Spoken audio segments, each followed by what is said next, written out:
Om.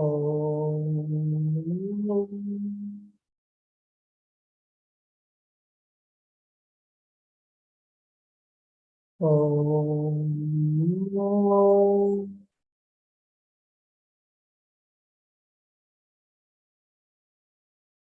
Om.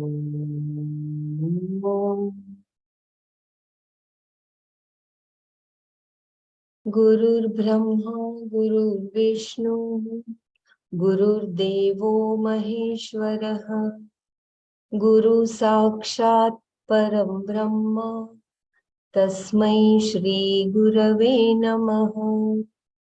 अखण्डमण्डलाकारं व्याप्तं येन चराचरं तत्पदं दर्शितं येन तस्मै श्री गुरवे नमः। ॐ सहना भवतु सहनौ भुनक्तु सह वीर्यं करवावहै तेजस्विनावधीतमस्तु मा विद्विषावहै।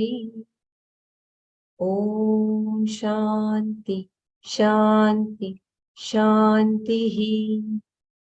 नारायणं नमस्कृत्य नरं चैव नरोत्तमं देवीं सरस्वतीं व्यासं ततो जयमुदीरये। हरि ओम। जय गुरुदेव।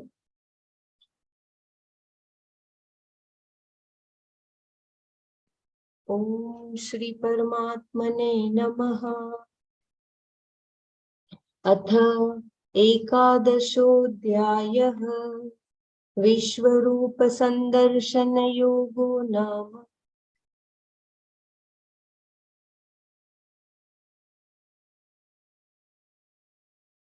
अर्जुन उवाच पश्यामि देवांस्तव देवदेहे सर्वांस्तथा भूतविशेषसङ्घान् ब्रह्माणमीशं कमलासनस्थं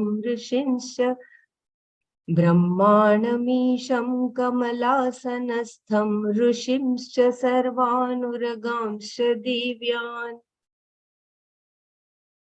अनेकबाहूदरवक्त्रनेत्रं पश्यामि त्वां सर्वतोऽनन्तरूपं नान्तं न मध्यं न पुनस्तवादिं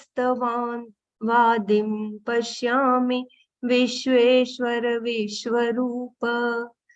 किरीटिनं गदिनं चक्रिणं च तेजोराशिं सर्वतो दीप्तिमन्तम् पश्यामि त्वां दुर्निरीक्ष्यं समन्तादीप्तानलार्कद्युतिमप्रमेयम् त्वमक्षरं परमं वेदितव्यमस्य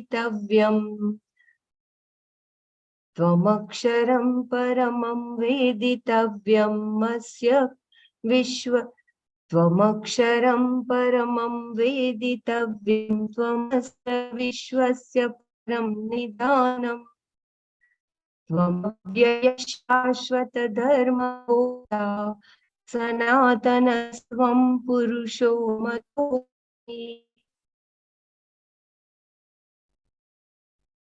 अनादिमध्यान्तमनन्तवीर्यमनन्तबाहुं सूर्यनेत्रं पश्यामि त्वां दीप्तहुताशवक्त्रस्वतेजसा विश्वमिदं तपन्तम् ध्यावा पृथिव्योरिदमन्तरं हि व्याप्तं त्वयैकेन दिशश्च सर्वाः दृष्ट्वा रूपमुग्रवेदं लोकत्रयं प्रव्यथितं महात्मन् अमीहि त्वां सुरसङ्घा विशन्ति केचिद्भीताः प्राञ्जलयो गृह्णन्ति स्वस्तीत्युक्त्वा महर्षि सिद्धसङ्घाः स्तुवन्ति त्वां स्तुतिभिः पुष्कलाभिः।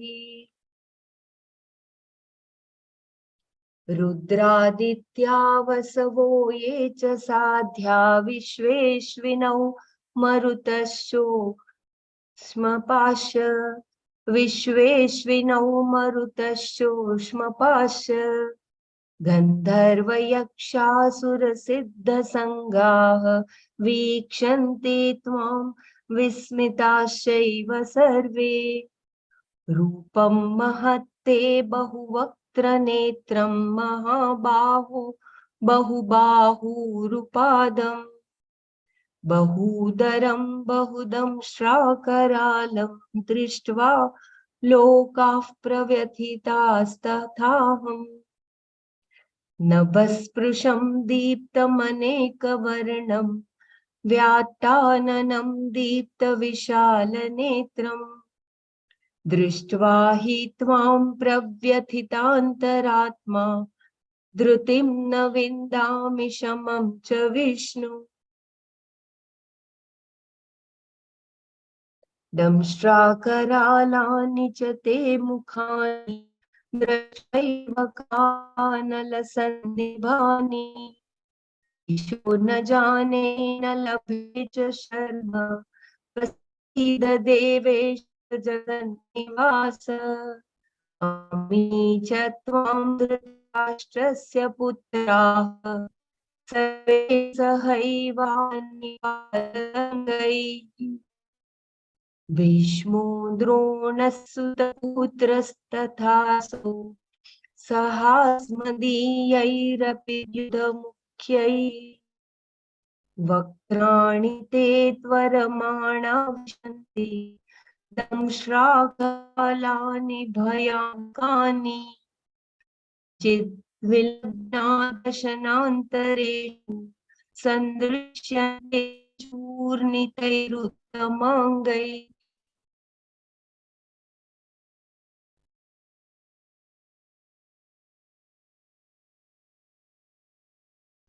यथा नदीनां बहवोऽम्बुवेगाः समुद्रमेवाभिमुखा द्रवन्ति तथा तवामि नरलोकवीराः विशन्ति वक्त्राण्यभिविज्वलन्ति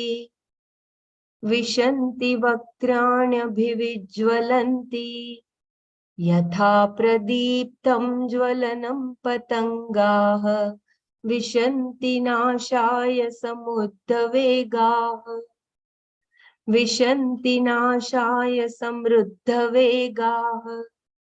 तथैव नाशाय विशन्ति लोकास्तवापि वक्त्राणि समृद्धवेगाः लेलीह्यसे ग्रसमानः समन्तालोकान् समग्रान् वदनैर्ज्वलद्भिः तेजोभिरापूर्य जगत्समग्रं भासस्तवोग्राः प्रतपन्ति Vishnu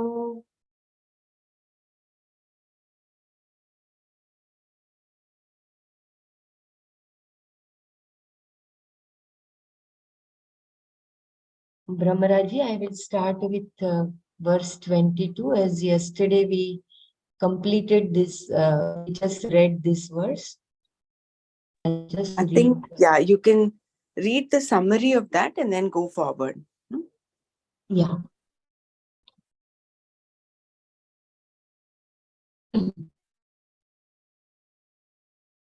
So the 22 says, the Rudra's and others, the Vasus and those who are Satyas, Vishwe Devas, Ashwins, Maruts, Ushmapas,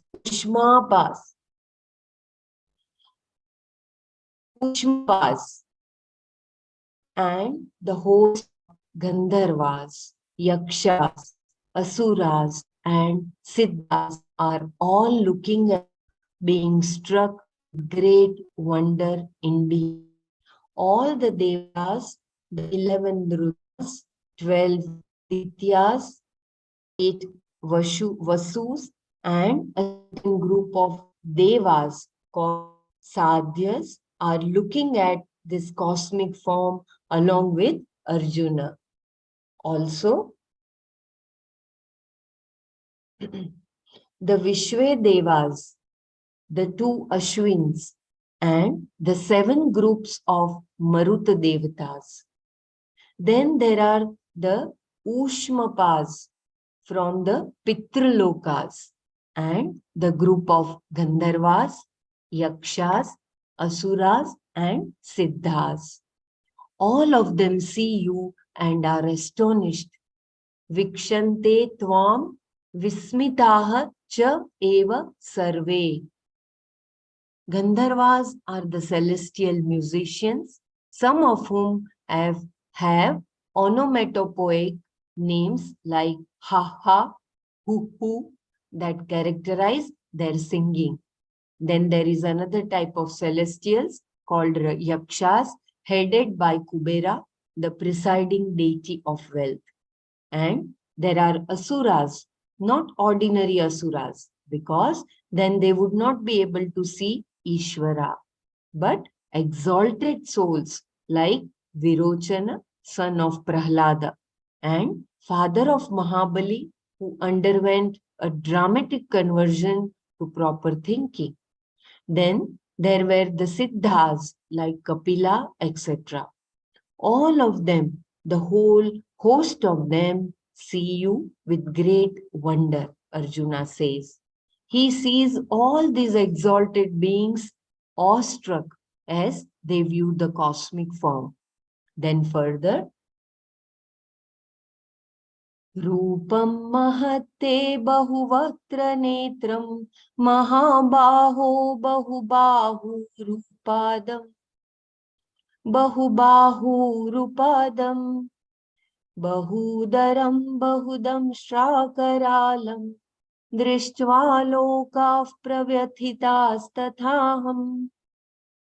Mahabaho, O mighty armed, te, your, Mahat Rupam, immeasurable form, Bahuvaktra Netram, of many mouths and eyes, Bahubahu, Uru Padam, of many arms, thighs and feet, Bahudamshtra Karalam, of many projecting teeth, Drishtva, seeing, Lokaha, people, Pravyathitaha, are afraid, Tatha Aham, so am I.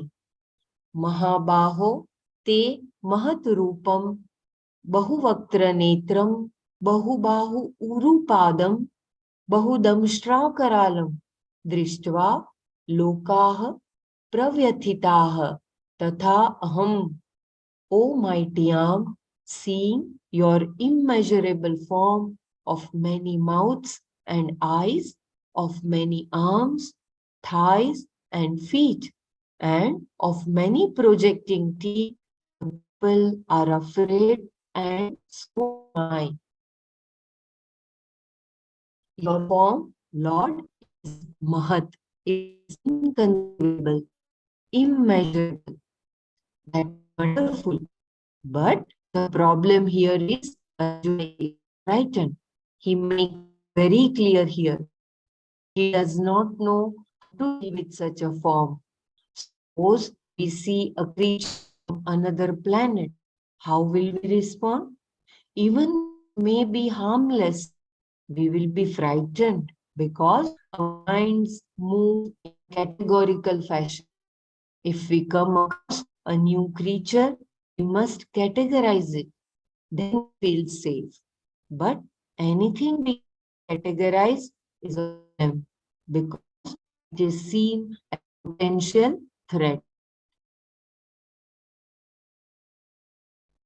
Here, Arjuna sees countless mouths and millions of varieties of eyes of all kinds of color, some blue, some green, some yellow or red, all in one form. It is Krishna who is addressed here as Mahabaho and not Arjuna. And Krishna, who was earlier seen as Mahabahu, mighty arm, now has become Bahu Bahu Urudam Urupadam. Bahu Bahu Uru Padam, because there are many legs. He has not two but many arms, Bahu Bahu, as well as many thighs, Bahu Uru, and feet, Bahu Pada. And more than that, Arjuna sees many canine teeth projecting from the gaping mouth of the cosmic form. Bahu Damshtra Karalam. Bahu Damshtra Karalam. That is what makes him so frightened. The Rakshasas typically have two canines protruding. The Rakshasas typically have two canines protruding, which gives them a frightening appearance. With many canines, what fear would this cosmic form strike in Arjuna's heart? Besides this, there are many stomachs, Bahu Udara, like a shark. Half the body is teeth, the other half is a stomach. Seeing this, people are frightened, and so am I. Not many people have seen this form, but whosoever has, Shankara adds, would be shaken by fear. Whether they would or not, Arjuna says here, I am afraid. Later he says, your mouth seems like to be always open, and I see all the Dhritarashtras, the son of Dhritarashtra, Dhartarashtas. Dhartarashtras, Kshamyatam, Dhartarashtras, the sons of Dhritarashtra, and running to it like moths falling into the fire. They are all caught between your teeth and munched by the jaws of death called time. I see you devouring the whole lot of them, and therefore it is frightening. Then he asked, tell me, who are you? Then he asked Krishna to assume this form. He did not know what he was in for. Now he finds that what he has asked for is too much for him to handle. So he asks Krishna to return to his original form and give him further knowledge. At any time, the creation is non-separate from the Lord. The Lord is independent of the creation, but the creation can never be independent of the Lord. Though the creation is nothing but Ishvara, you do not see Ishvara because you are limited by your perceptive powers.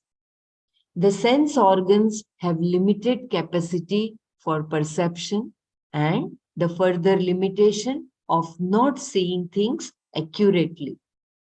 Sometimes they even see things which are not there. Even if your sense organs are not defective, what you see is always a part of what is there. So you cannot appreciate the whole. Here, Arjuna has a chance to see almost the whole minus himself because of the grace of Krishna. I will just read once again. At any time, the creation is non-separate from the Lord. The Lord is independent of the creation, but the creation can never be independent of the Lord. Though the creation is nothing but Ishvara, you do not see Ishvara because you are limited by your perceptive powers. The sense organs have limited capacity for perception and the further limitation of not seeing things accurately.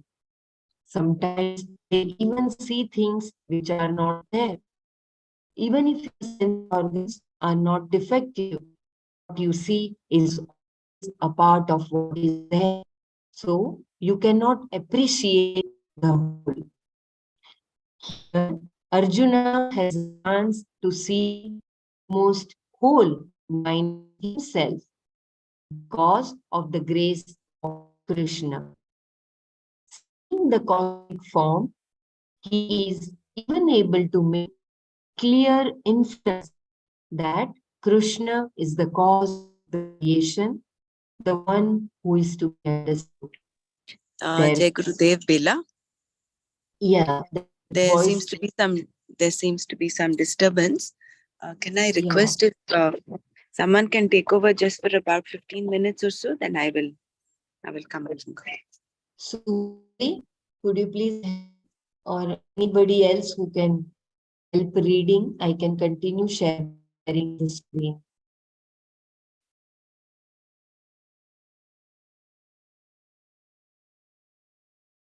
धन्यवाद सुमा जी. Okay, I'll from where should I read?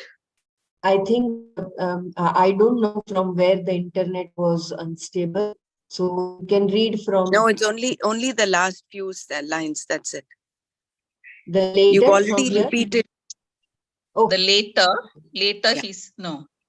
No, from at any time of creation or any time. That is fine. You've already done that twice, no? You can go after that. Because he separates himself from this vision, he is afraid. From there? Okay, maybe I should read from here. At any time, the creation is non-separate from the Lord. The Lord is independent of the creation, but the creation can never be independent of the Lord. Though the creation is nothing but Ishvara, you do not see Ishvara because you are limited by your perceptive powers. The sense organs have limited capacity for perception, and the further limitations of not seeing things accurately. Sometimes they even see things which are not there. Even if your sense organs are not defective, what you see is always a part of what is there, so you cannot appreciate the whole. Even if your sense organs are not defective, what you see is always a part of what is there. So you cannot appreciate the whole. Okay. Here, Arjuna has a chance to see almost the whole minus himself because of the grace of Krishna. Seeing the cosmic form, he is even able to make a clear inference that Krishna is the cause of the creation, the one who is to be understood. Therefore, Arjuna has the advantage of seeing something more than what his sense organs, especially the eyes, can see.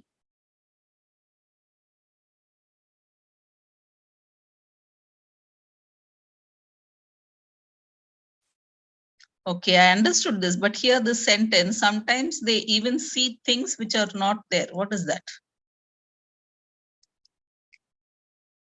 We imagine things, no? Okay.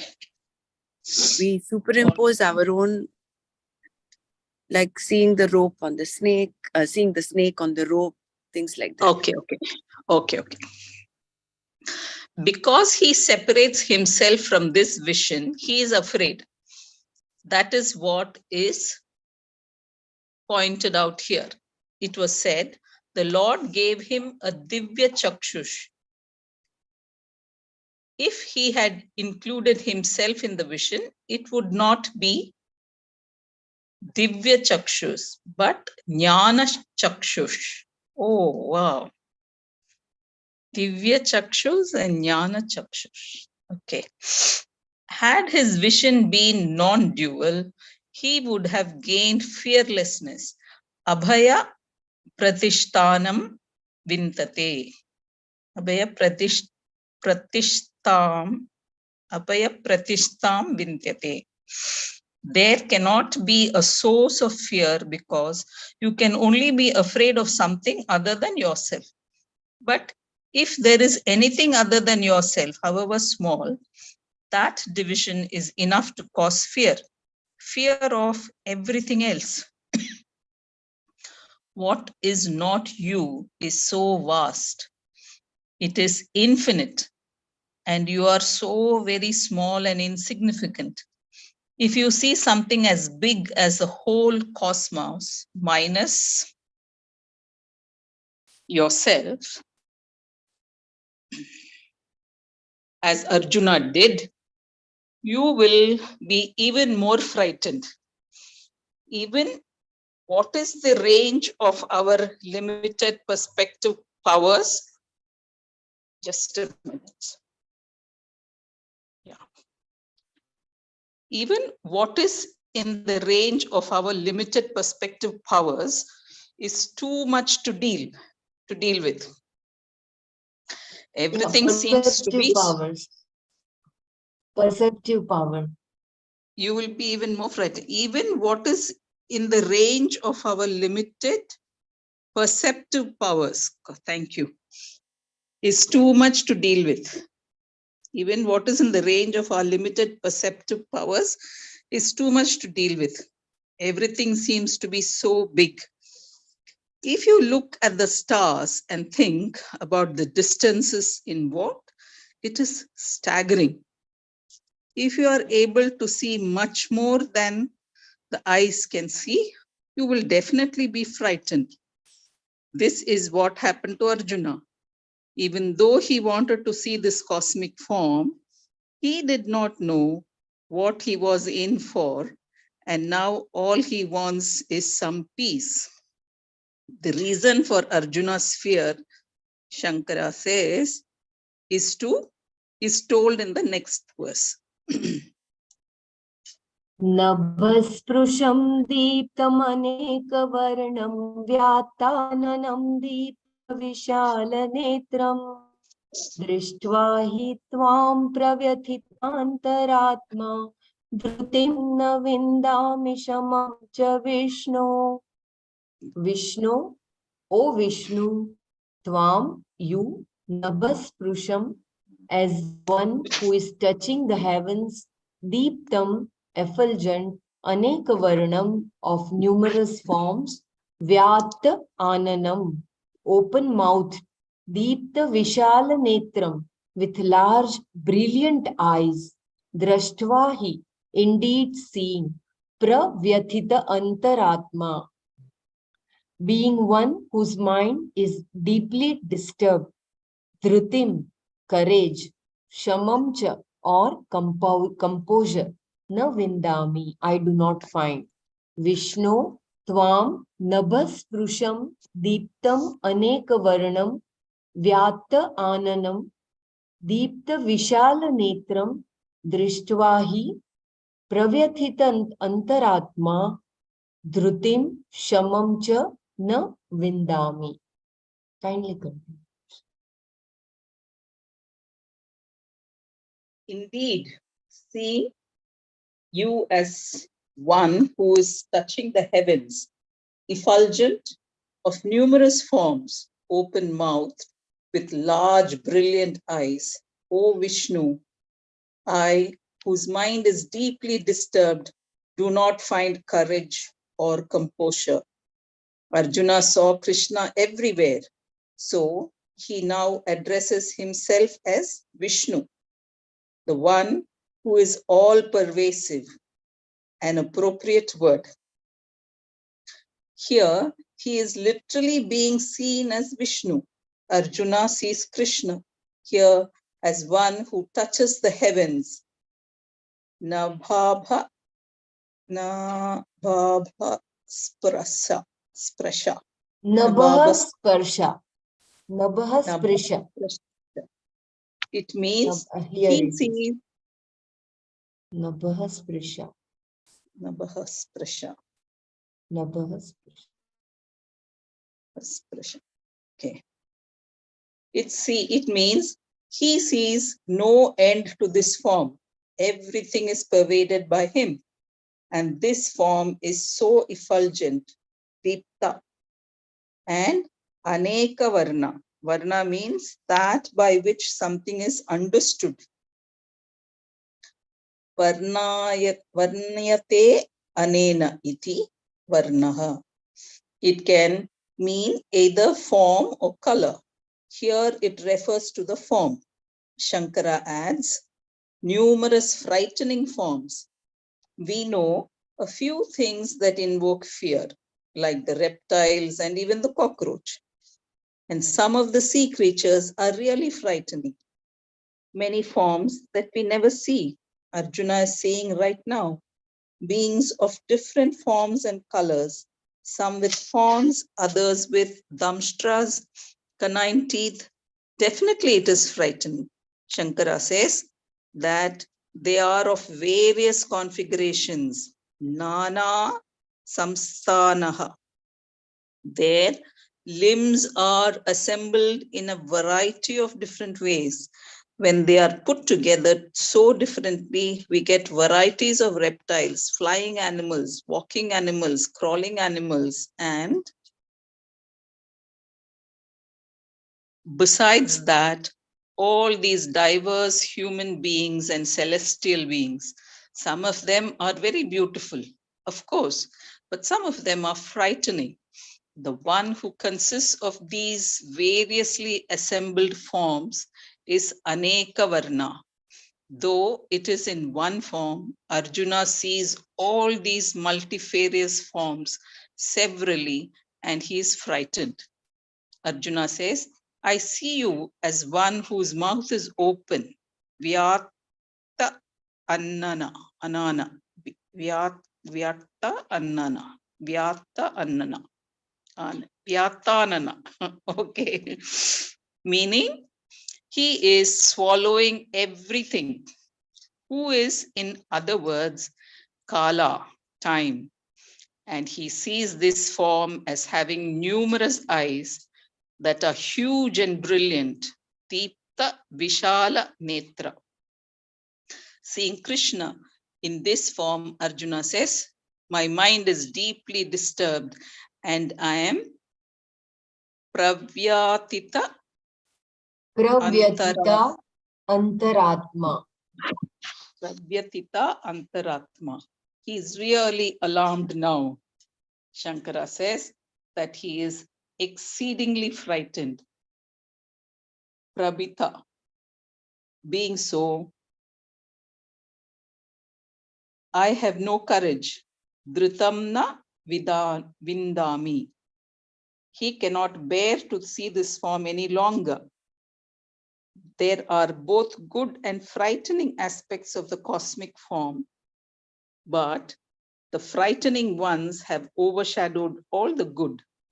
In the beginning, he was awestruck by the magnificence of the cosmic form, but once his attention was drawn to the frightening aspect of the creation, he became fixated upon it and saw only that.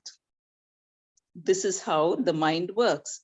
Once you begin seeing things that are wrong, it will not be long before you find that everything is wrong. The mind develops a fixation. And so Arjuna says, I don't have the fortitude, dhriti, to continue to look at you. Moreover, I have no composure, shama. When he first saw the cosmic form, his mind was filled with wonder. Now that it is all transformed into fear. Why is this so? He elaborates in the next verse.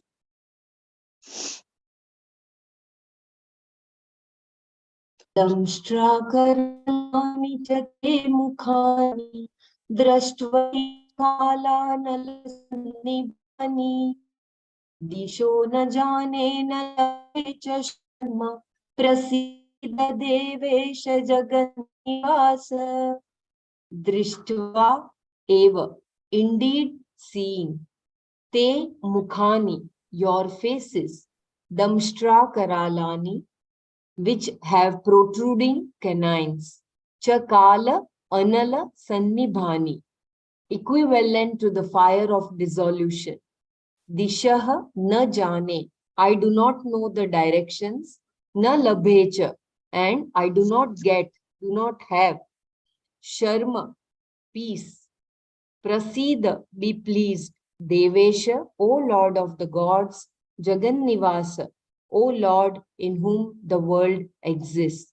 Drishtva eva te mukhani damshtra karalani च काल अनल सन्निभानि दिशः न जाने न लभे च शर्म प्रसीद देवेश जगन्निवास.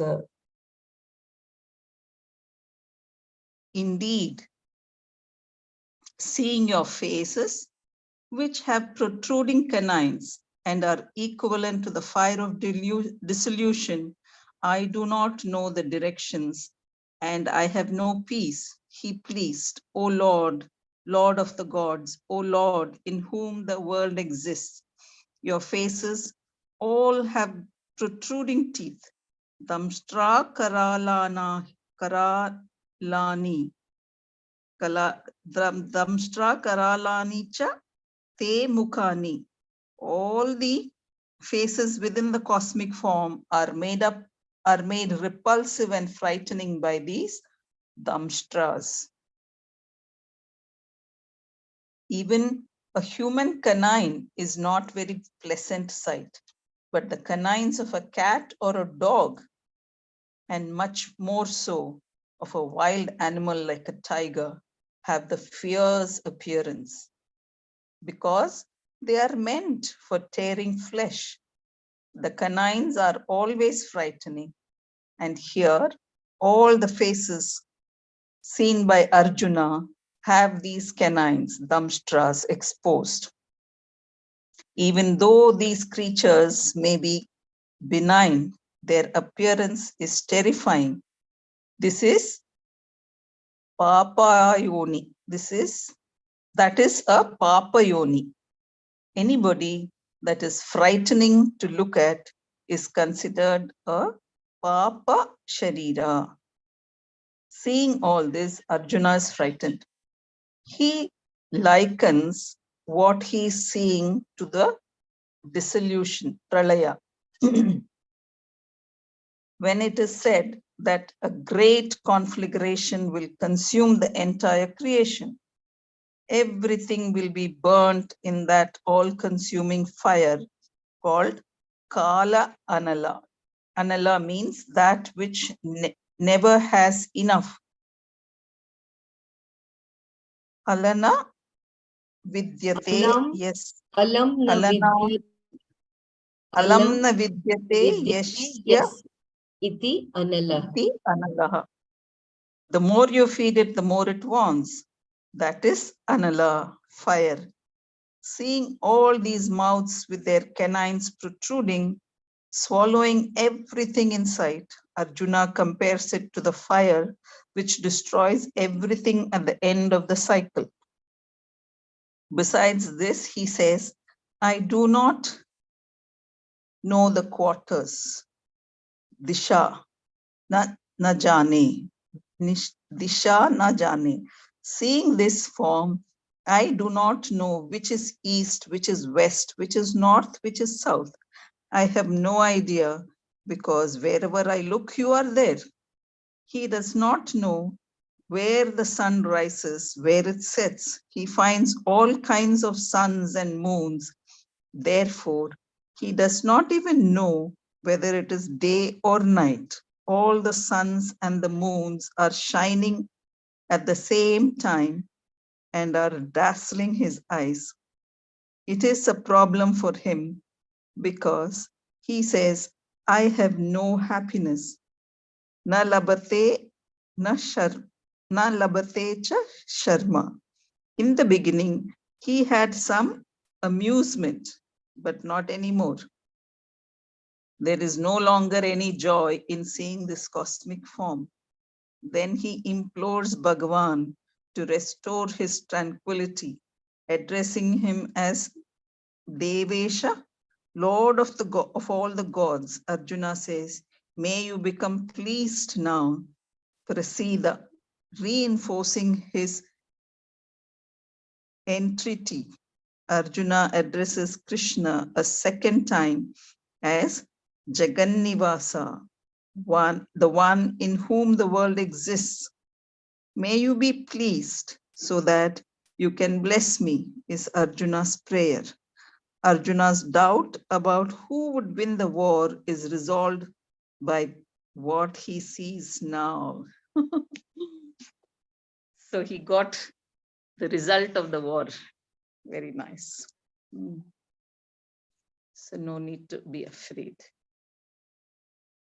अमी च त्वां धृतराष्ट्रस्य पुत्राः सर्वे सहैवावनिपालसङ्घैः भीष्मो द्रोणः सुतपुत्रस्तथासौ सहास्मदीयैरपि योधमुख्यैः वक्त्राणि ते त्वरमाणा विशन्ति दंष्ट्राकरालानि भयानकानि केचिद्विलग्ना दशनान्तरेषु सन्दृश्यन्ते चूर्णितैरुत्तमाङ्गैः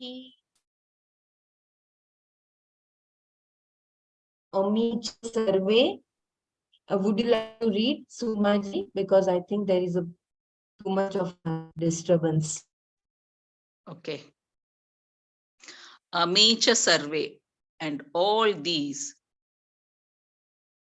Dhritarashtrasya putra, sons of Dhritarashtra.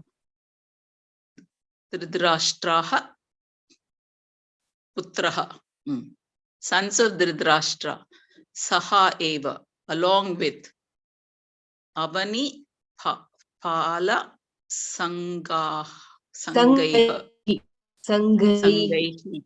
Sangaihi, host of kings.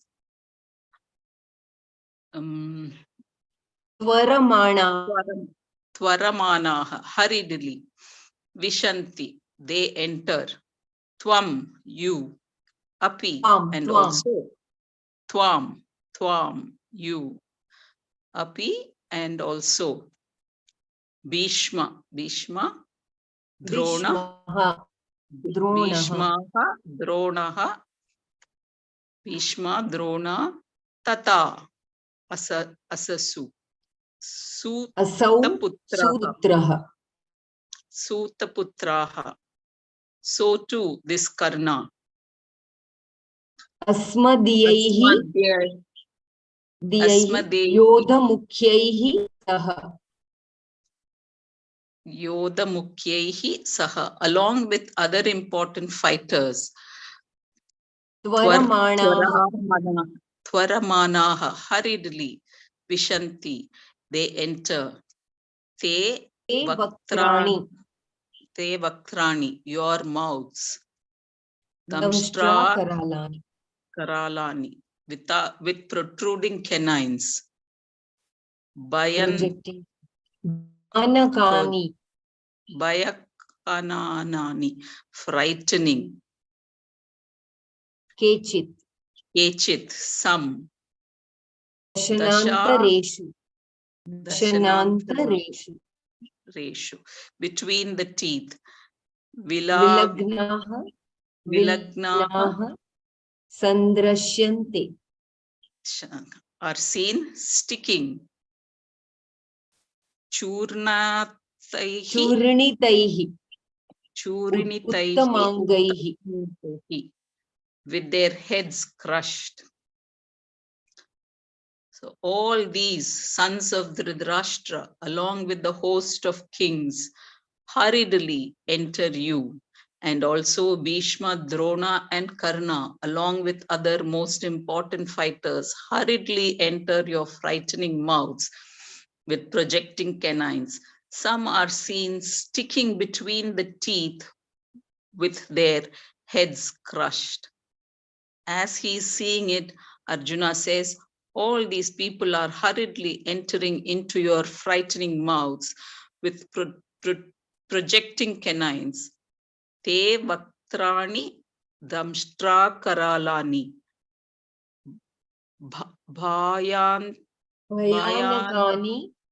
Bhayanakani Tvaramanaha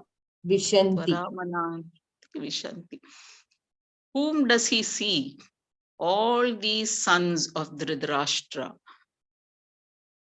Dhritarashtrasya ani sarve putraha Jai Gurudev. are seen. Maji, I'm all right to continue. Dhritarashtrasya Dhritarashtrasya ami sarve putraha. ami sarve putraha are seen to be entering into these mouths along with the host of kings. Savaiha avani pala sangaihi. Jai Gurudev. Sangahi. Yeah, Maji, yeah. Yeah, can you I take. Yeah, I will take over. Yeah. Thank you for holding court. Bella, just give me a second. Let me share screen so it is easier. 1 second.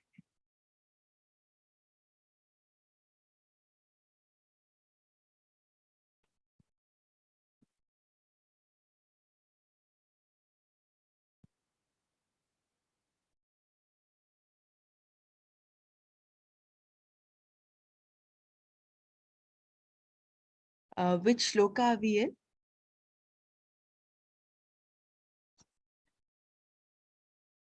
27. 27. No? Yeah.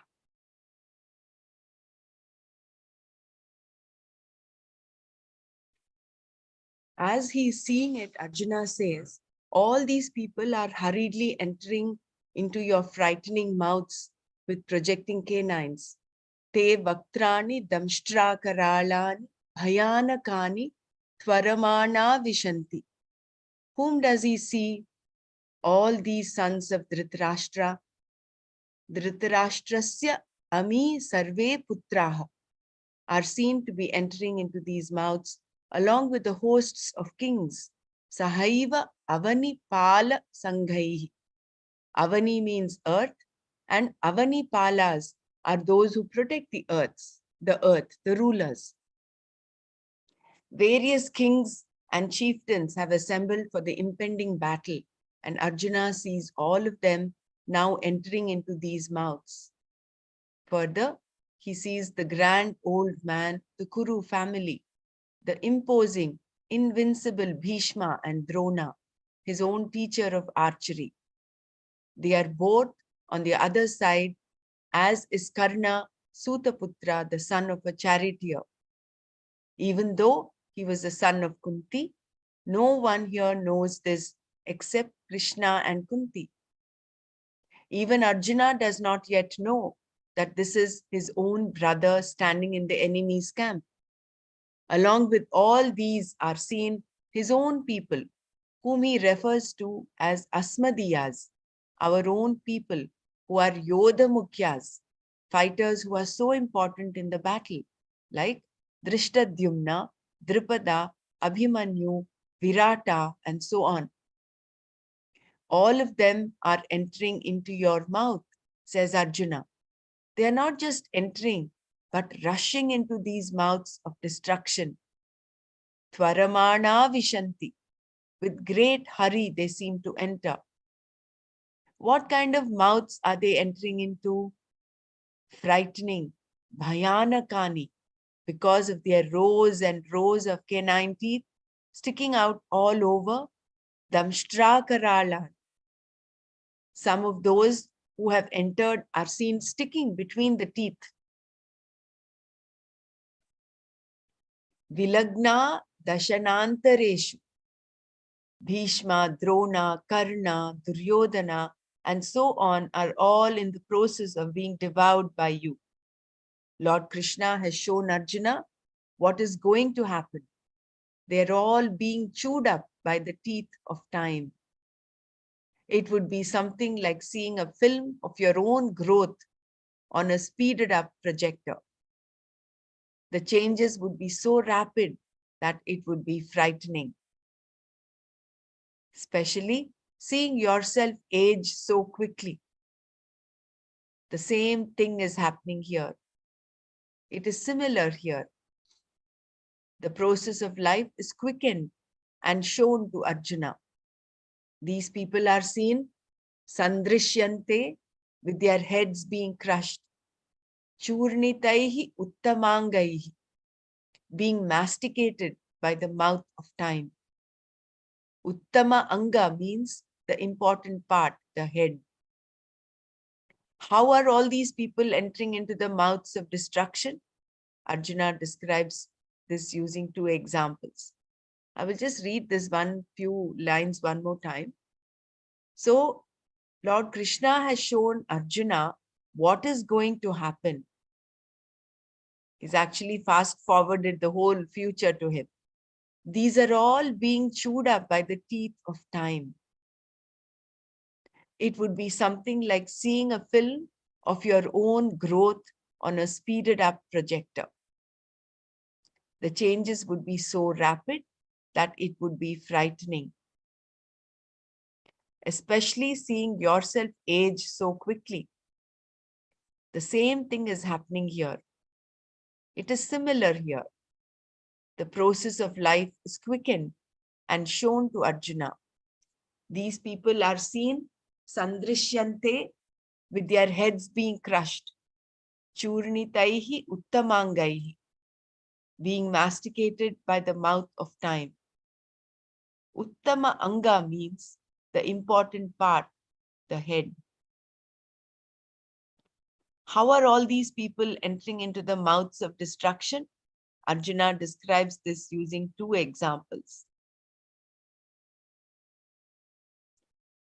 Yatha nadinam bahavombu vegaah samudra vegam samudramevabhimukha dravanti tatha tavami naraloka veera vishanti vaktranyabhivijwalanti. Yatha, just as nadinam bahavaha ambuvega, the many swift moving waters of the rivers, samudrameva, to the ocean alone, abhimukhaha dravanti, flow towards, tatha, so too, ami, these naraloka veeraha, heroes of the world of men, tava, your, abhivijwalanti, the burning, vaktrani, mouths, vishanti, enter. Yatha nadinam bahavaha ambuvegaha samudrameva abhimukhaha dravanti tatha ami naraloka veeraha tava abhivijwalanti vaktrani vishanti. Just as the many swift moving waters of the rivers flow towards the ocean alone, so too these heroes of the world of men enter your burning mouths. Yatha pradiptam jwalanam patanga, yatha pradiptam jwalanam patanga, vishanti nashaya samriddha vegaah, tathaiva nashaya vishanti lokaah, tavapi vaktrani samriddha vegaah. Yatha, just as, patangaah, moths, pradiptam, glowing, jwalanam, fire, samriddha vegaah, at full speed, nashaya, for destruction, vishanti, enter, tatha, so too, eva, indeed, lokaah, people, api, also, tava vaktrani, your mouths, samriddha vegaah, with great speed, nashaya, for destruction, vishanti, enter. Yatha patangaah pradiptam jwalanam samriddha vegaah nashaya vishanti tatha eva lokaah api tava vaktrani samriddha vegaah nashaya vishanti. Just as moths enter a glowing fire at full speed for their destruction, so too indeed people also enter your mouths with great speed for their destruction.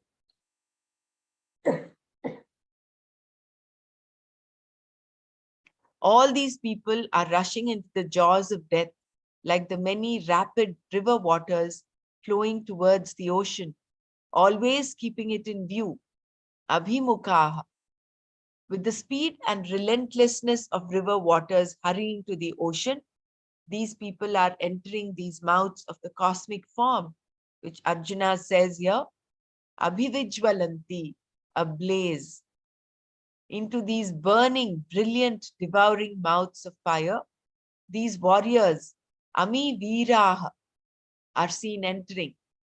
In the world of men, Naraloka, there are great courageous heroes like Bhishma, Arjuna, like Bhishma. Arjuna sees them all entering into the inferno of these mouths of death, like how the rivers enter into the ocean.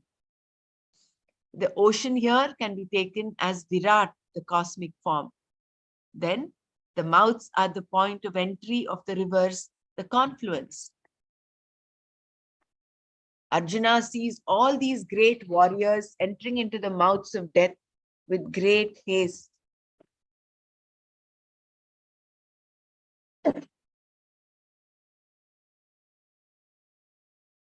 Through his Maya, Lord Krishna is showing him what is to come. Everything is already decided.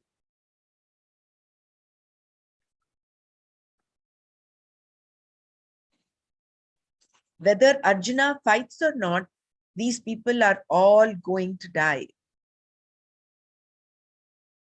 Whether Arjuna fights or not, these people are all going to die. Therefore, Lord Krishna is going to tell him later, just be an instrument. Nimitta matram bhava.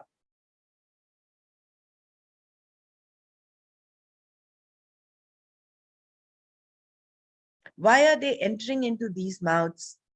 Only for their destruction. Nashaya, like moths entering a flame. Moths are helplessly drawn to any fight, only to perish there. With great enthusiasm and speed, they dive towards the brilliant light for their destruction. So too, all these people enter lokaha vishanti, into these burning mouths, never to return. Not only that, to make matters worse, Bhagavan seems to be enjoying all this.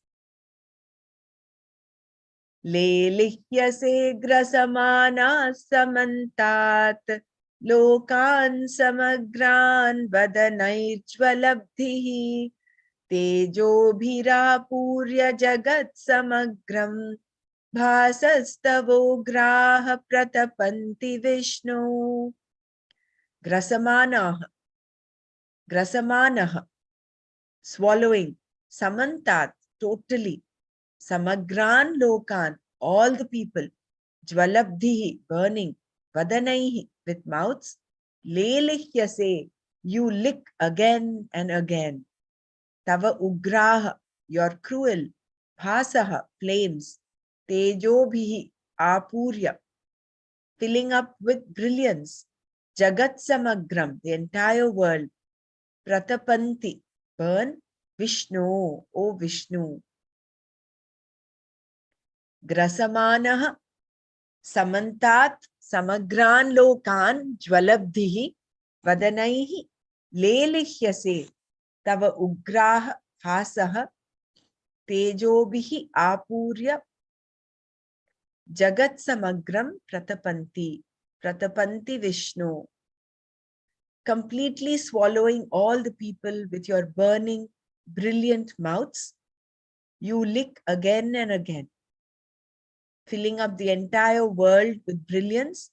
Your cruel flames burn, O Vishnu.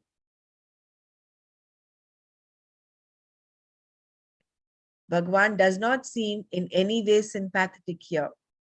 On the contrary, he seems to be relishing this destruction, smacking his lips and devouring everything in sight with great gusto.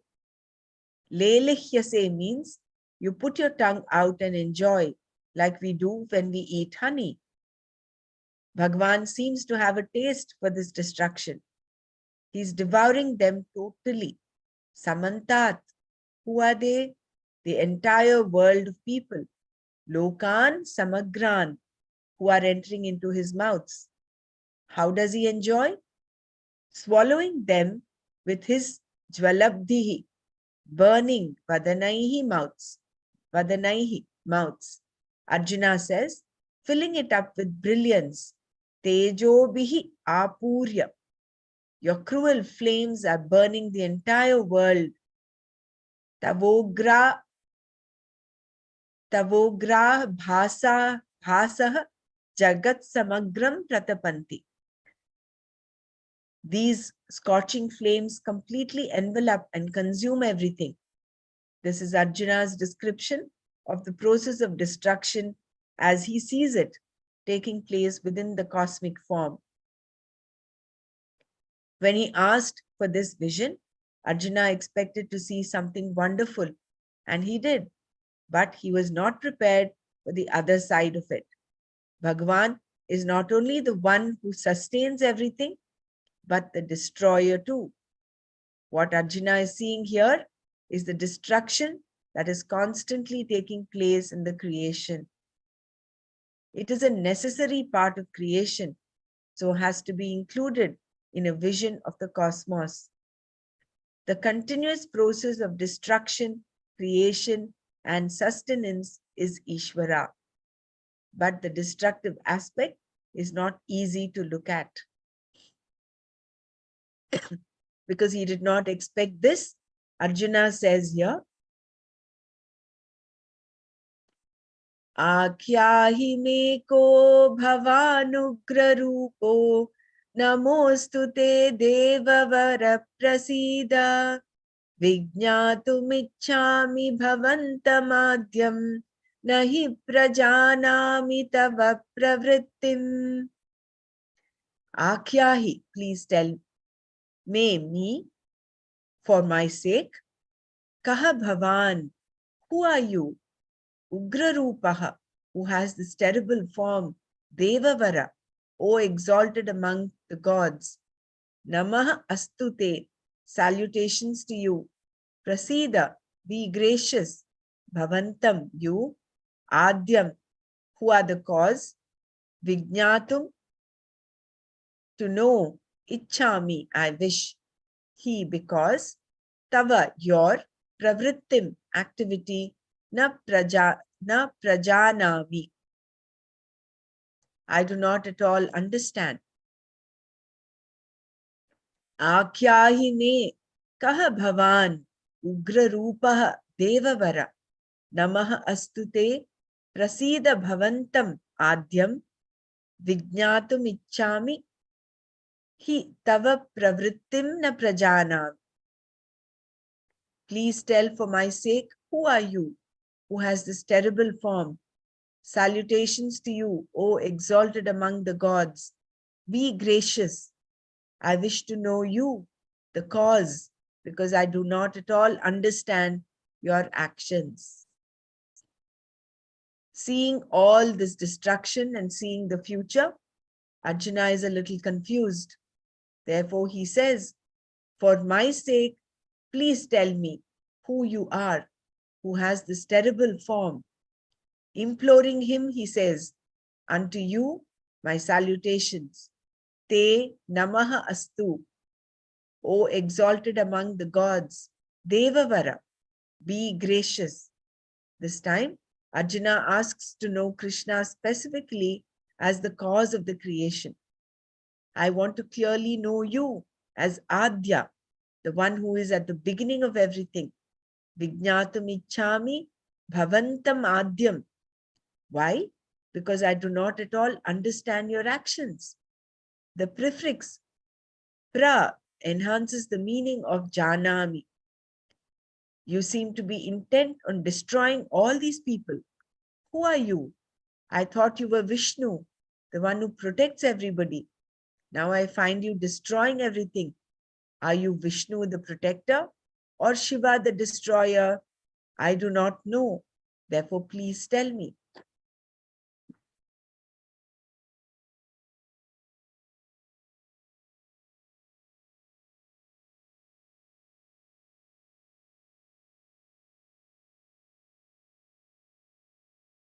Bhagavan answers, Shri Bhagavan Kalosmi lokakshaya krit pravriddhaha lokan samahartumiha pravrittaha rite pitvam na bhavishyanti sarve eva stita pratyanikeshu yodhaha. Shri Bhagavan Uvacha, Shri Bhagavan said, Kalah asmi, I am time. Loka kshayakrit, the destroyer of people. Pravriddhaha, expanded. Iha, here. Lokan, people. Samahartum, to destroy. Pravrittaha, engaged. Rite apitva, even without you. Pratyanikeshu, in opposing armies. Ye avastithaha, those who stand. Te sarve yodhaha, all those warriors. Na bhavishyanti, will not exist. Shri Bhagavan Uvacha, Kalah asmi, loka kshayakrit pravriddhaha, iha lokan samahattum pravrittaha, rite apitva pratyanikeshu, ye avastitaha, te sarve yodhaha na bhavishyanti.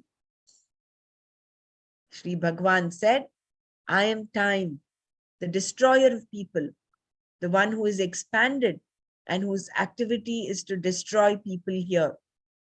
Even without you, all these warriors who stand in opposing armies will not exist.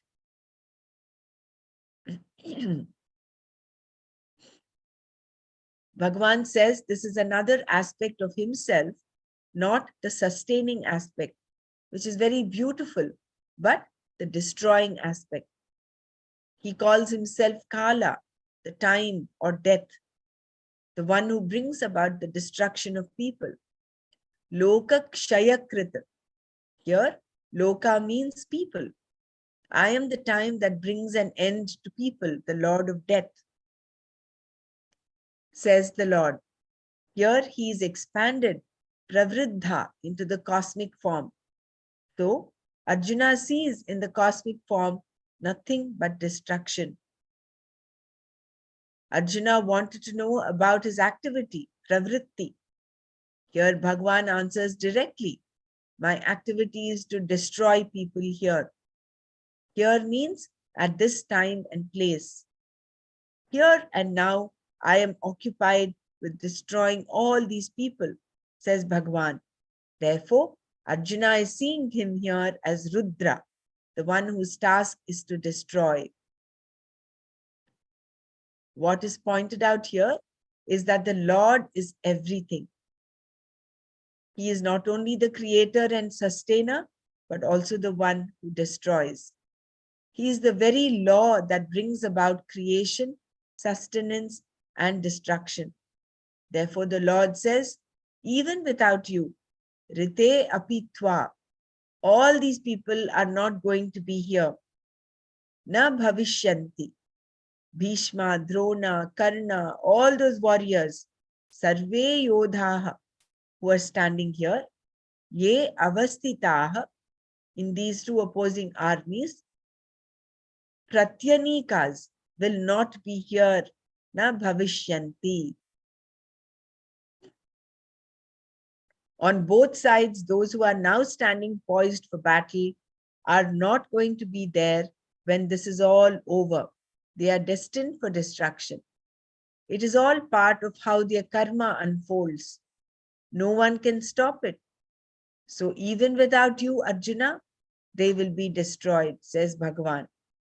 Even if there is a truce, they will be destroyed in some other way by Bhagavan in the form of time, kala, and the law of karma. Then they will take another birth.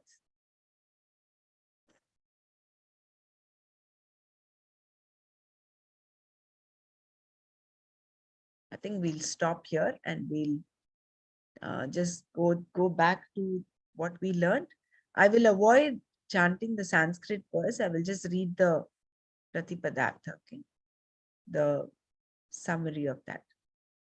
I think we started from verse 22.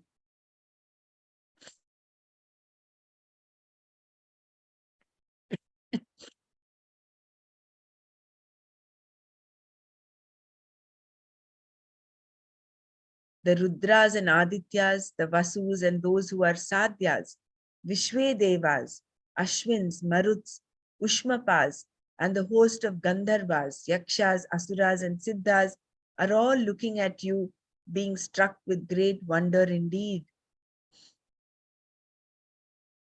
O mighty arm, seeing your immeasurable form of many mouths and eyes, of many arms, thighs, and feet, and of many projecting teeth, the people are afraid, and so am I.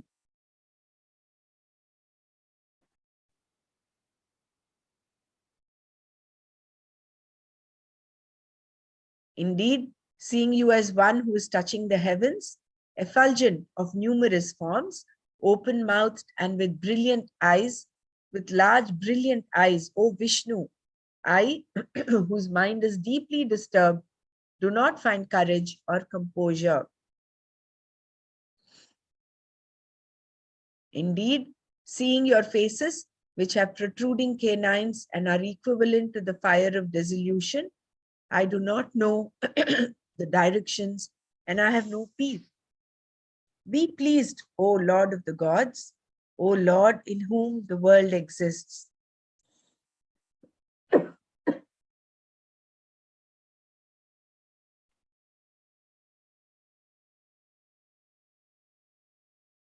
And all these sons of Dhritarashtra, along with hosts of kings, hurriedly enter you. And also Bhishma, Drona, and Karna, along with our most important fighters, hurriedly enter your frightening mouths with projecting canines. Some are seen sticking between the teeth with their heads crushed. Just as the many swift moving waters of the rivers flow towards the ocean alone, so too these heroes of the world of men enter your burning mouths. Just as moths enter a glowing fire at full speed for their destruction, so too indeed people also enter your mouths with great speed for their destruction. Completely swallowing all the people with your burning, brilliant mouths, you lick again and again, filling up the entire world with brilliance. Your cruel flames burn, O Vishnu.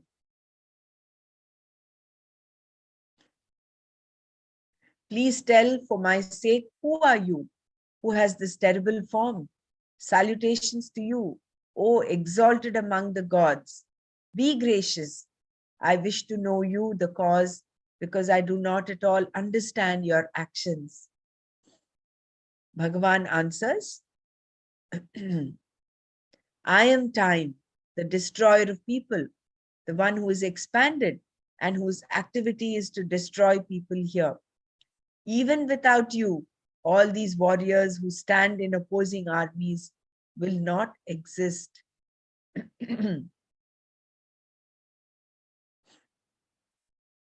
Stopped at verse 32 today. So let's close our eyes and just reflect on what all we listened to and let us share.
Hari Om.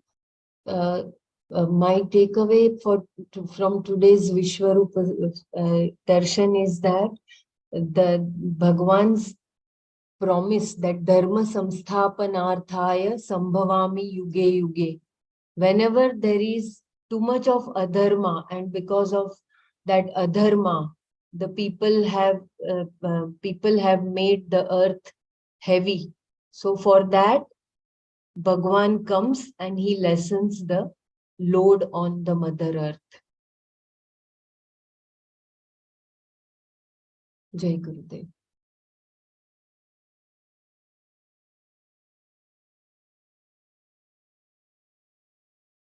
So whether or not Arjuna fights, all these people are anyway going to die on both sides of the armies.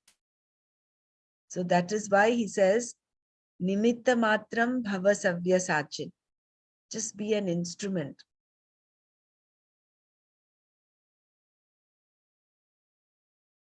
So Arjuna could have just thought, oh, anyway, they're going to die. Why do I have to do it? But in order to complete in order to be the karma yogi that he was supposed to be, he has to be that instrument. We can call it Swadharma for Arjuna. Yeah, it is his Swadharma as a Kshatriya, isn't it? Yeah, yeah. Protect Dharma is his Swadharma. So for the land that he's part of, and as a ruler, as part of the ruling family, when there is so much of adharma going on, he had to stand up and protect it.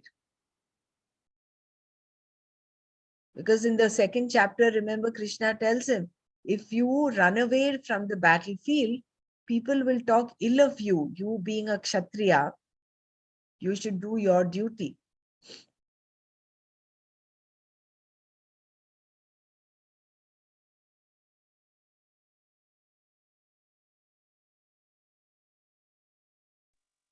So Jai it is very Gurudev, my takeaways. Yeah. Yeah, my takeaway is the same awakening I had, that initially I used to think when I was young that Bhagavad Gita was for Arjuna, said by Lord Krishna many years ago. It doesn't apply to me or anybody right now.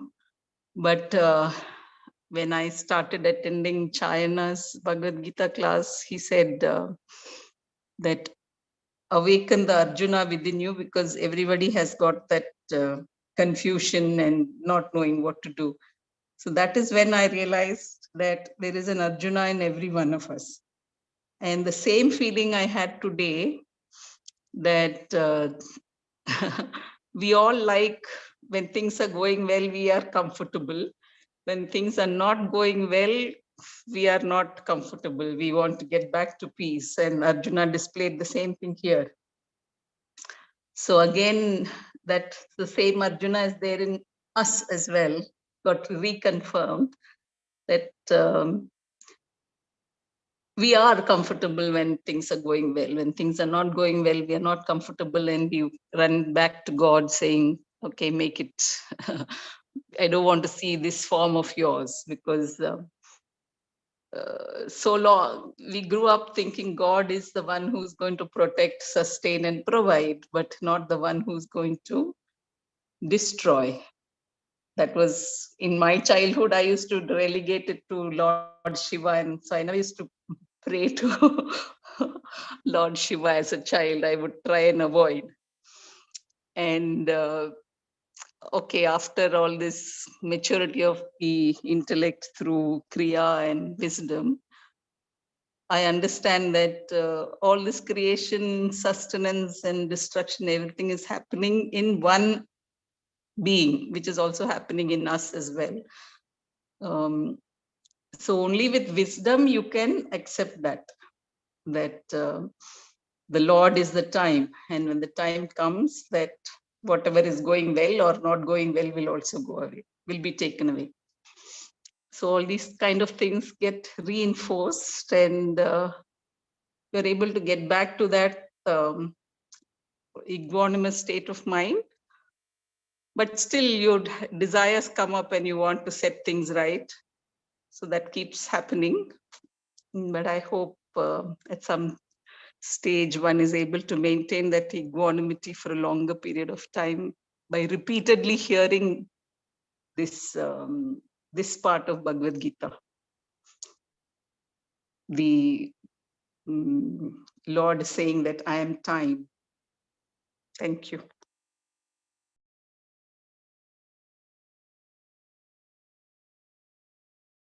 Jai Gurudev, reading these shlokas, like from many shlokas, they are in relation to how what Arjun was perceiving.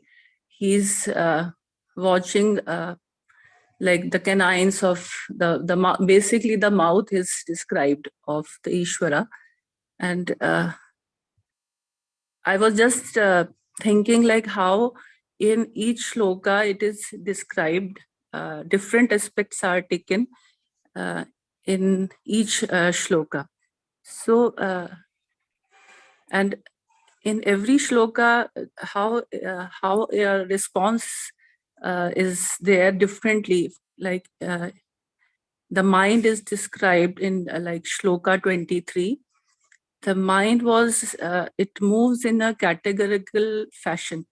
So it is that how we categorize things, and we then we view that what is safe and what is unsafe. So it is like the psychology part is also being described by Swamiji here, that how we, if a problem comes, how we categorize it, and basically we settle our mind ourselves. Like if you categorize a problem, this is very mild, this is very severe, or any situation also, that it is that how your mind is built up in this way that Swamiji is describing it in categorical fashion. And in again in verse 24 also, he is describing how the mind works when you once you begin seeing things that are wrong. It is written that once you begin seeing things that are wrong, it will not be long before you find that everything is wrong. The mind develops a fixation. So I was just viewing it in this way, that the psychology part is also covered by Swamiji, and how, like, if someone can give example of this, how that the mind develops a fixation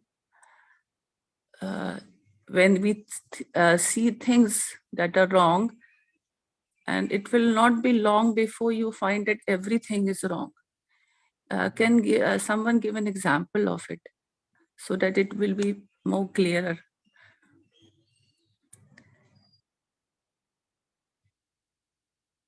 Even, yeah, I'm not sure whether I can answer that part, but this paragraph was very profound as well. That is, at any time, the creation is the non-separate from the God, from the Lord. The Lord is independent of the creation, but the creation can never be independent of the Lord. Though the creation is nothing but Ishvara, you do not see Ishvara because you are limited by your perceptive powers. The sense organs have limited capacity for perception, and the further limitation of not seeing things accurately. Sometimes they even see things which are not there. Even if your sense organs are not defective, what you see is always a part of what is there. So you cannot appreciate the whole. So therefore here Arjuna, though he's seeing the whole cosmic form with his Divya Chakshu, he does not have the Jnana Chakshu. The Jnana Chakshu, if he had, he would have seen Advaita, he would have seen non-duality. But because he has only been given the Divya Chakshu, he's able to see the whole form with all that. Initially, it was all the wondrous things, the sun, the moon, and all the wonder of creation. And then towards the end, he's seeing the opposite side, all that destruction that is happening, all the frightening picture that is being projected, and that he sees the blazing mouths and those canines and people's heads getting crushed between the canines, and Bhagwan as though licking all of that, enjoying that. So it is very clear that the opposites have been portrayed. One is the beautiful aspect of creation, and then the other is the not so beautiful aspect, that is the destruction. So even if he's seeing all of this, he's only seeing a part of it. He's not seeing the whole. That is one. And when we perceive also, when we look at things, we are only looking at it with our limited perspective. See, what I look at may be different from what anybody else looks at. It is not accurate. It all is dependent on our own set of vasanas, our past impressions, our own set of deductions.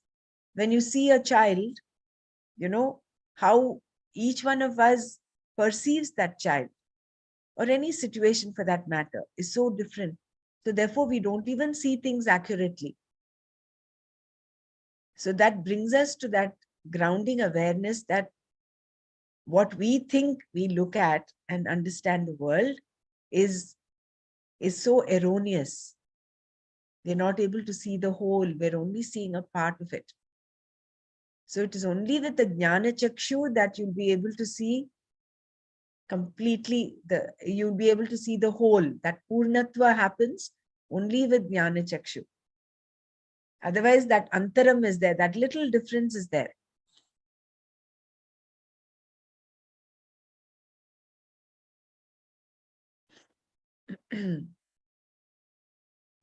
How will you explain this, like in verse number 24, towards the end, in the last paragraph, verse 24? Yeah, 24. Sorry, it's not 24, it's 20. Yeah, it's 24. 24. 24, last paragraph. Yeah, there's a line. This is how the mind works. Once you begin seeing things that are wrong, it will not be long before you find that everything is wrong. The mind develops a fixation.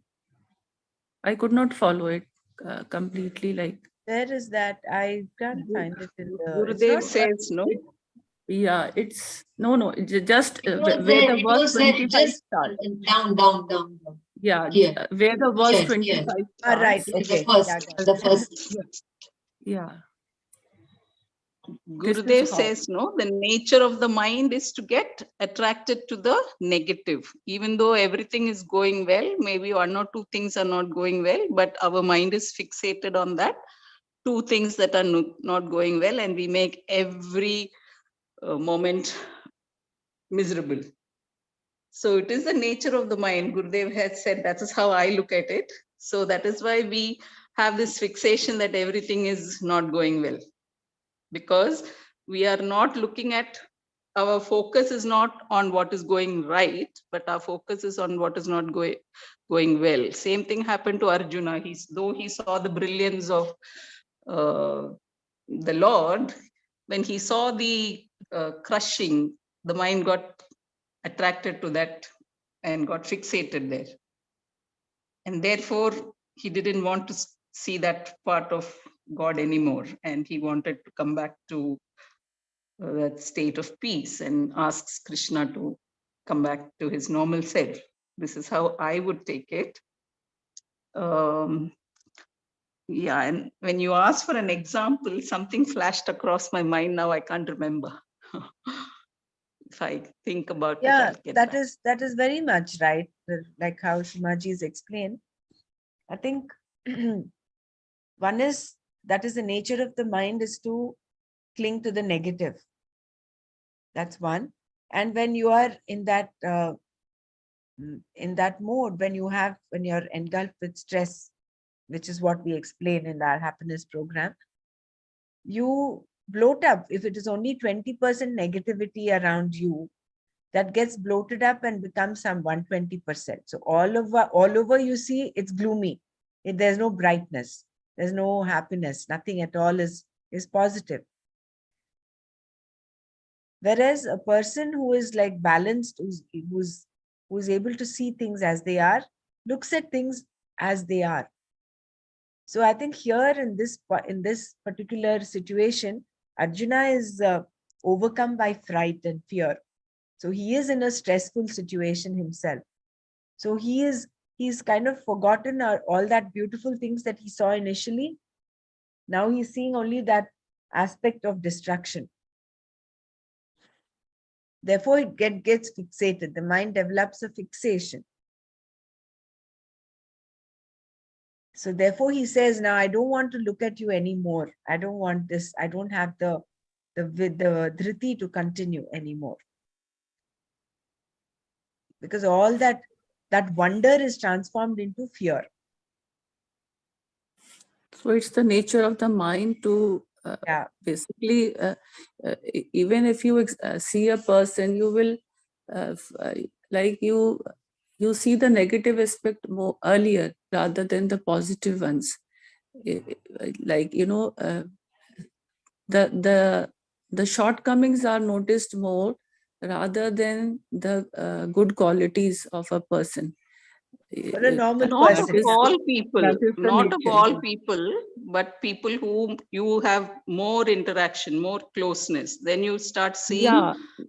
the negative part. Negative part we see. We don't appreciate the Yeah, and positive our ones. mind gets fixated in that because we think Yeah. we are the one who's going to set that person right. So we get into that kartutva bhava and we get fixed there and make ourselves and everyone else miserable. That's what I have gathered from my experience, that I'm going to set the world right with this wisdom. And after doing Sudarshan Kriya, that's how I said the whole world must do this. And I got into that thing that the whole world can change just like that. But the most difficult part was to get your own people to appreciate this wisdom. They did the course, but they are not able to appreciate the wisdom. And I got fixated in that. And I got more stressed, I think. And now only I'm able to let go that it is their karma and not mine. There was a story told by the Art of Living teacher in one of the course. He talked about two lizards that in a building there were two lizards, and one was telling the other that you move from this place, otherwise you will be like be hurt in any way by some people here. So she said that no, you don't know, I am doing so much of work, I am holding the roof, otherwise it will fall. So it was very this thing example that we take the responsibility that everything whatever is happening is that you can control everything, and it is all because of you that everything is running accordingly, peacefully. So it is this is the best message I got from you. Thank you. I needed it so much. Thank you. This last line. Yeah. This is, can you just say once more so that I can go to work with this? Yeah, actually, we are not in control. We read in one of the verse, this where in one verse it was mentioned, Lord, I think it was the last verse, that it was to be happen. It is the kala. It is not in your hand. It has to happen. So they were No, they were to die. what I like this, that ant is thinking the roof will fall. That Yeah. was The lesson to lizard be thinks that learned. the roof, the lizard is holding up the roof. Roof, yeah. The lizard was Yeah. holding the roof. Yeah. Wow. This is simply wow. The Makes same thing wonder. Arjuna also felt, no? Yeah. What will happen if I kill everybody? The dharma will fall. Adharma will happen in the world. Like that, he was thinking that he was holding out dharma. Same thing. But isn't it true that there are opposites also? Where there is a good, there is a bad. Aren't we then moving away from this site that everything is good, good? Like if I'm suppose walking on the lawn and I'm appreciating it, and there comes a thorn and which would prick me on my feet. That time, my mind is not appreciating the lawn. I would be thinking like, oh, maybe I should have cleaned the garden well, or this thorn tree needs to be removed. So your attention will be on that pain and things which are needed to be done, so that I don't get hurt later on. So how is it like we just think that everything is good and nothing is bad in this world? No, we're not saying, we're not thinking nothing is bad. There, of course, are opposites, no doubt. The whole world is made up of opposite value, opposite things. When there is good, there has to be bad. There is dharma, there is adharma also. But you're not getting completely engulfed by that adharma. If you see some adharma happening, it is not, you will not extrapolate it and say, eternalize it and say, oh, everything always is adharmic. You see things as they are. That is what Swamiji had mentioned earlier. He says the problem is we do not see things as they are. Even that is erroneous. We imagine things which are not also. Our senses can perceive something, but behind the mind, behind the senses, the intellect, the memory, with all that complicated in a network of our past impressions, our own judgments, our own knowledge, whatever it is, all that intermingling of that, what you perceive is actually not what is in reality. It is only a part, number one. And second, it may be erroneous. So that there are opposite values, no doubt. No one is refuting that. But how engrossed, how engulfed are you going to be depends on your state of mind, which is Yeah, all that's right. again a mind work. No, see, you've got pricked by the thorn. You could have just removed that thorn and brushed it off aside. Oh, I should be careful next time, and continue your walk, continue to enjoy the lawn.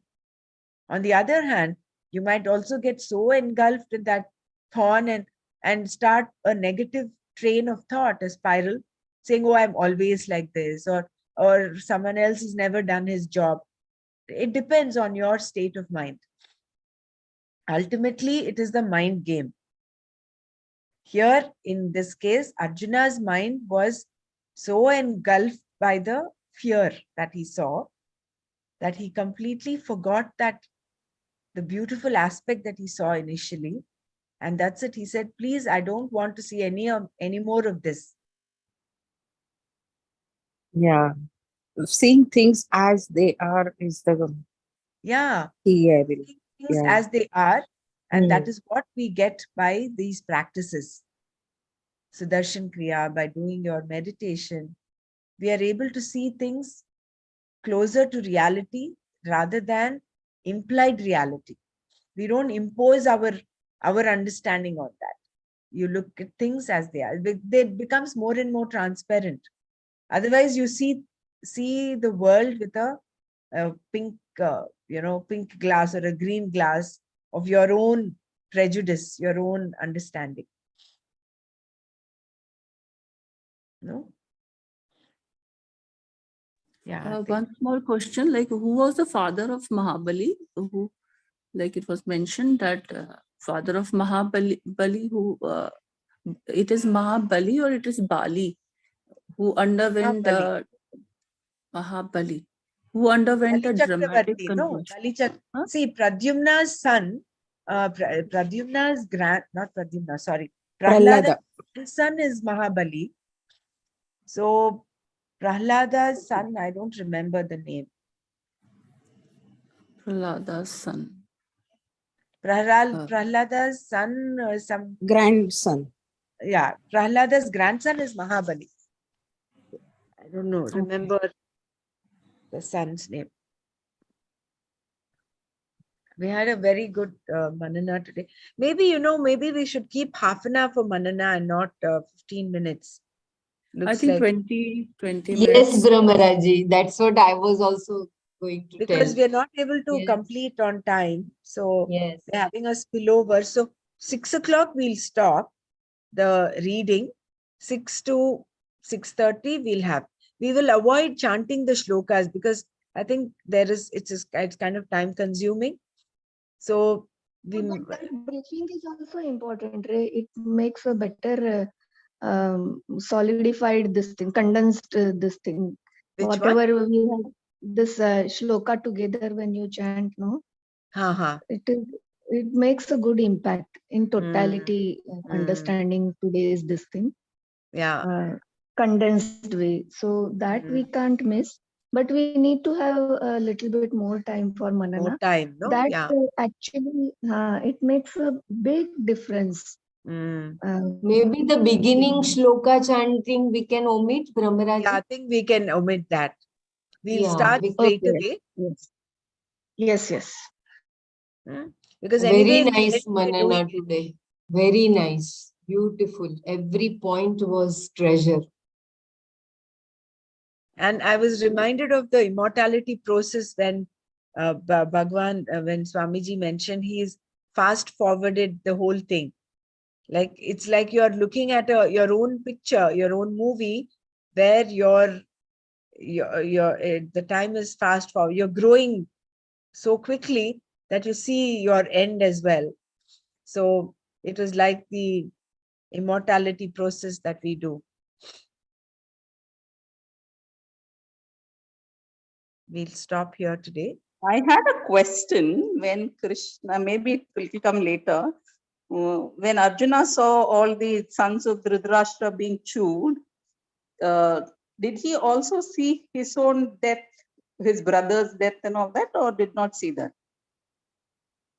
Because that can happen anytime, no? Isn't it Kala? Because Krishna's Kala and it can happen later. But did he see that? That's what I wanted to know.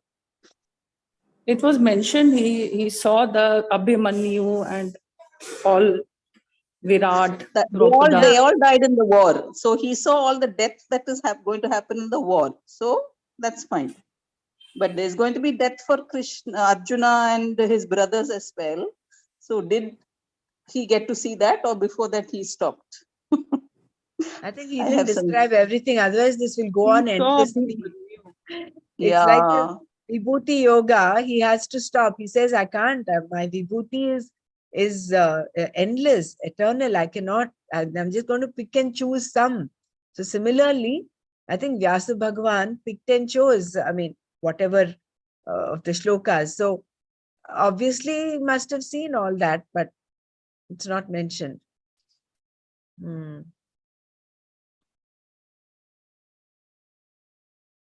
I just had one observation. I know today we are having an extended session. With respect to the creative aspect, from what we've learned has been described in Vishwarupa so far, there is no creation that has shown up, right? They've not shown any birth happening. It is only whatever existed and what is being destroyed. I'm not sure, I don't remember whether any birth, any creative aspect was described, although it is implied, of course. It It was, is said I think it was that the he jaws of saw. time, Huh? the jaws of time was described in this. The jaws of time, yes, but I'm talking of like the birth of someone, that like the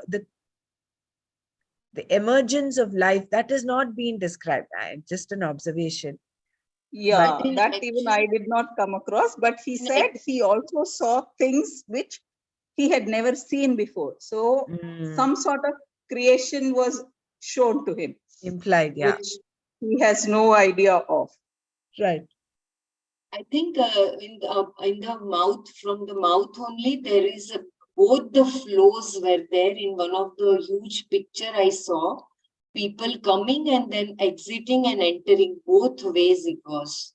No, that is the picturization. But what I'm saying is in the shlokas thus far, that we Yeah, have, in shlokas it was correct. it is not mentioned. Yeah. Yeah. Fine. Yeah. That's only an intellect coming up. That's all. We should imply that. So because without creation, how can there be beings? No. So of course it's implied. So the Rudra Roop was described here. Yeah. The last or 10 shlokas from 22 upwards down to 32, I think, 31. All of the Rudra Rupa is described. Destruction. Or rather, as Sumaji rightly pointed out, we see, Arjuna saw only that aspect of Bhagavan, Rudra aspect. It must be the other creative Brahma aspect also, but he could see only that. But that is inevitable, no? Even in our own body, as we speak, there are cells being created, there are cells getting destroyed. There's so many bacteria. In fact, we are more bacteria than human cells. It's just that we are not able to perceive that. Our senses are limited. What we see, what we think we see, is such a minute fraction of reality.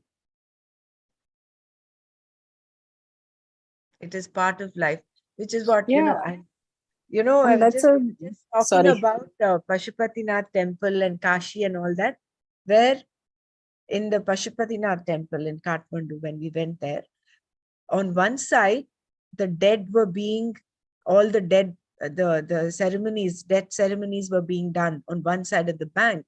And on the other side, there was celebration of life. There was satsang, there was prayers, there was there was life on one side, and they're celebrating death on the other side. So it was happening simultaneously, and it was really very, I was awestruck by that scene. And then that is when the realization happens that death is just part of life. It's just that we give death a very ominous kind of a thing, and then we dramatize it.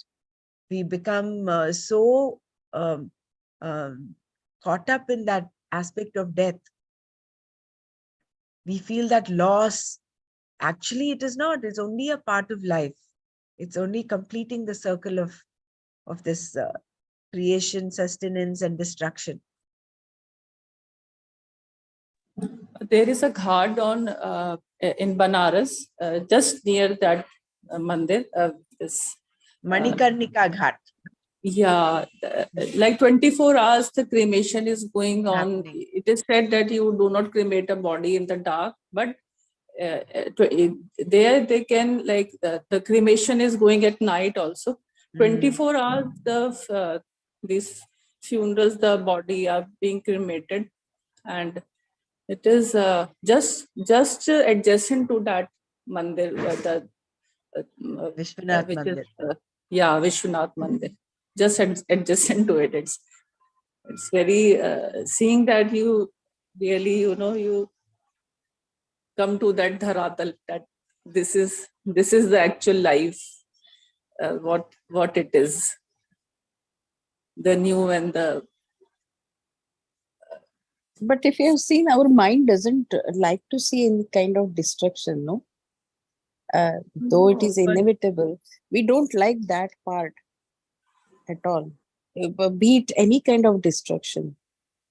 A simple glass breaking at home to someone dying, that actually, we destruction have part we don't categorized. like. You know, we have categorized death to be a bad thing.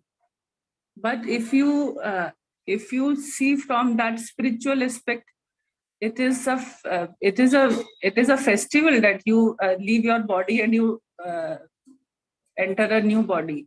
It's only that we have categorized death to be a bad incident of a life. But when Yeah, you think in a broad aspect, you find that it is death is not a bad thing. yeah, Body is aging, you have to leave. It is nothing bad in it.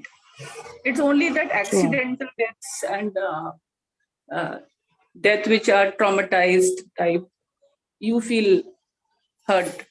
But as you age, I think death is not to be feared. True. I feel And no, I was talking in general, like even the fall season, the leaves fall. You don't get very good feeling when something is getting destructed or something is getting lost. Uh, the feeling is not that good, isn't it? You're right. I don't know whether this is because of our orientation rather than Yeah, the that's our conditioning. it's Our our conditioning conditioning. by Number the one. education system, by the society, by the media, family, all this conditioning has brought this death and destruction as something bad. So we want to avoid it. So we need to unlearn that and celebrate death. As you said, yeah, it is difficult to celebrate traumatized and untimely death and all that. And you definitely can't do it because society is not mature enough to see your point of view. So I don't know how to say celebrate death. Only Gurudev can explain such concepts. Yeah, you just have to celebrate death, actually speaking. You celebrate that person's life, what all he's done. And um, it is inevitable for us as mere mortals to feel the absence of that physical body because we have had that association for so long for whoever it is. You don't feel as much with the passing away of a person who's not so related to you as someone who is very close to you. So it all depends on the depth of that association. So that person, physical person, that association suddenly gets severed. So that is what is causing the pain. That is painful.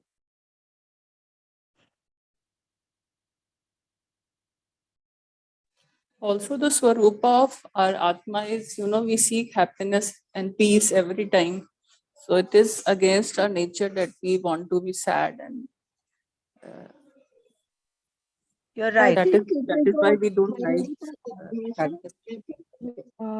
Being sadhaks, as we are advancing on this path, I think part of our abhyasa, we need to do this also as a abhyasa to see the dissolution also in the same way.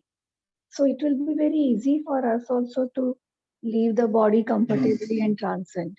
This is the most important thing, how we leave the body in a very painful conditions, mental state, or happily, okay, I have played enough and got very good experiences. Like I am consciousness. I have come here to play for some time, and now it's time to go. This thing also we need to little bit do the abhyasa. Then that dissolution will not hurt us because of the conditioning this thing is becoming more kind of a वो हो गया है mind में कि this is a painful thing करके. And of course, the near and dear ones, it is always little bit, the association always creates some time we need to heal. But for our own selves, our own practices, we need to see the dissolution also in the same manner, so that it will be easy for us to leave the body. Ultimately, that is our aim, of these sadhanas. Otherwise, Punarapi Jananam is for sure. Jai Gurudev.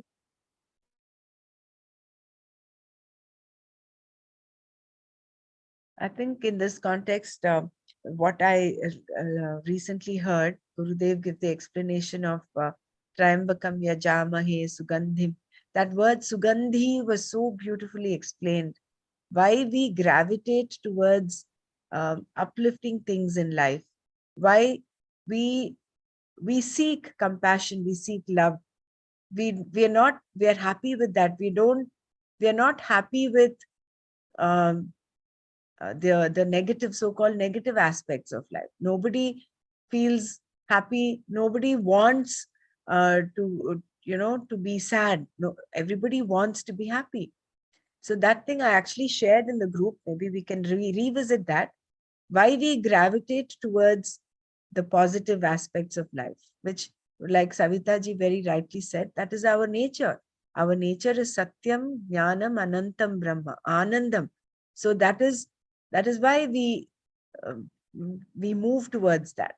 Although the world is full of opposite values, although the whole world with its opposite values is the creation of the Lord, everything is Ishvara, still we gravitate towards that. Right. So today we had very Can good. I share a small story if there is time? There is time is stretchable. Time is kala with us.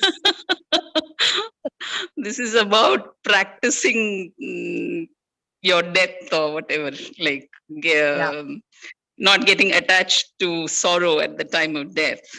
A practice of that. I just want to share a small experience I had. When my mother passed away 6 years ago, myself and my siblings, we did not cry for no reason. We felt that she lived the best, and she lived all the principles that we want to live by. And so I didn't feel any tears coming down, nor did my siblings have any tears.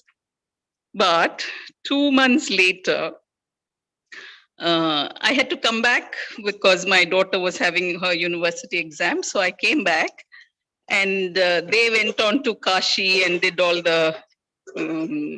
those last rites and all that. I went only up to Rameshwaram. And I was feeling bad that I couldn't make it to Kashi. But 2 months later, one afternoon, suddenly I realized that there's no more a mother for me to have a conversation with, a telephone call. And that's when I burst into tears, and I was in Australia. And I called my siblings who were still in India. They had come back from Kashi. So, and they said that same time that I was crying in Australia, they were also crying in India. So though we did not cry at the time of her death and cremation and for 2 months, but still somewhere it came out. And that is the association aspect of people with when we lose, no? Just wanted to share that. Yeah. Thank you for sharing. Very beautiful. Thank you so much. So we'll stop here today. Om Loka Samasta Sukhino Bhavantu. Om Shanti Shanti Shanti. Om Tat Sat Shri Krishna Arpanamastu. Jai Guru.